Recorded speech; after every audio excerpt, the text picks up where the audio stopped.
So by today's Wednesday and yesterday I dropped my drone here. Ako siyang gi-drop. Nalimut ako na vlog ba ako. But kahapon na-crash na ako akong drone. Nagisi ang rubber. And kahapon sa hapon I drop it here. Have it fixed at DJI Service Center here at Keysborough. And humana. So I'm gonna pick it up. Let's go. So nakuha na akong replacement, and to my surprise I got this one here. I think it's just a drone. But kung nani siya battery and nasa ni siya remote, this is a good deal. For free. First world problems. Anyway, I'm heading to the office right now, or one studio, and start to work there. Yeah.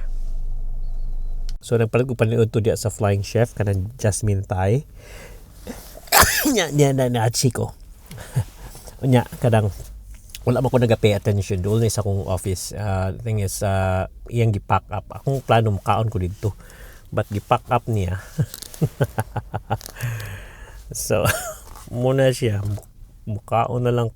Anak ko nga mukaon na lang sa gawas. Sige na lang and parking na ko to para nito view. Wala na akong view, and then I'm gonna eat there. So let's just do that para malahisad. Huwag ko mag-pay attention yatay. Yeah. Only one play zone. Studios upstairs. Yeah.